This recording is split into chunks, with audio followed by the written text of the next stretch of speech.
Hello mga guys. So nag-video na sa ko kay wala ko himo nag-exercise man ko. No? Na ang topic natin for today for tomorrow for tomorrow wala pa. So, nag-exercise ko na kay gusto ko mahaba pa yung buhay ko. Ayoko matigbak. Ayokong lumisan sa mundong ito na alam niyo. Kaya ako na nag-exercise. Sakit kayo kong balakang. Sakit yun akong balakang. So ang atong topic no, kuanday no, it's all about ating kababayan sa Hong Kong na pod no. So sa una rampant kaayo ang money laundering. Kadang money laundering ayun daghang gigamit sa Hong Kong. Kanang itong ilang bank account ilang gipagamit. Syempre ang kuan gud diri no. Syempre ma-alarma man ang mga taga-bangko na kung once na kay bank account niya masudlan bitaw og kuan kwarta nga murag anonymous no kasagikan aw katukrin ka talaga ng pulis. So karon lain na sad na napoy kuan nauso naman sad ning kuan surrogate mother no. Surrogate mother kanang iturok sa imo ng ilang kuan god pwede gud na iturok sa babae ang ilang similya nag-injectionan na naunsa naman mo ano ambot na lamang nya mahal do kay nang bayad sa nakita na ako sa news 1 million daw. Siyempre ginagrabe ng ating kababayan kalisod pud ta mag-judge no kay mo ta kabalo kung sa ilang panginahanglan sa ilang kinabuhi no.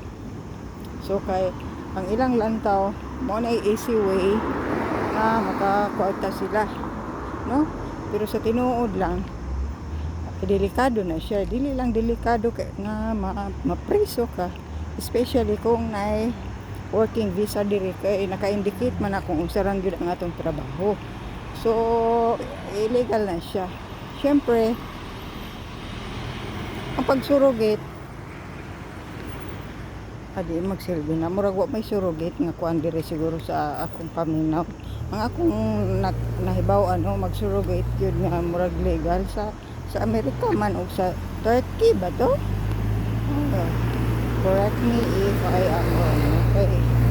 Murag nakuyawan na lang jud ko. Ang kadaghan bagod lima sila kabo. Unya daw pag na daw depekto ang bata di daw atong sa tag-iya ano na unsa mo. Di sa may ano sino bang kawawa kung papatol kayo dyan ba? Papatol kayo dahil sa pera. Sino ang kawawa?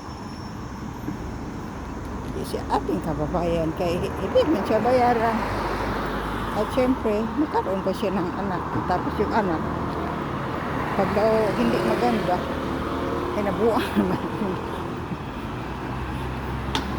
di ito kwaon wala ka luoy lang po diba kinsa may maluo kinsa may luoy kang inahan ikaw ang gadala o ang katong bata di man taon to nimo imong anak ay imo ra noong dugo pero murag anak gyud nimo kay agud na sa imong tiyang murag anak man gyud nimo murag katong kuan sa akong paminaw anak sa lalaki tapos i-inject sa imo ha di na kay anak ninyong duha niya di na daw ato agay makaluluoy si sanggol tako na siya problema gani uban mga tupag Europe kay magpasurugit lagi kay ilang trabaho anak na lang so usahay kita atong decision tagyang ko ano manahuna ta ba atong ginabuhi ang nakasalalay dyan diba padakpan ka ang presyo ka kay bawal man na niya ang bata luoy sa kayo. So para ingat-ingat ka sa mga ganyan para syempre kayo nang bahala. Wala namang minor de edad dito eh. Alam natin tama at mali. Pero pag-amping lang mo nang iyon na nga transaction. Kaya it's very lisod.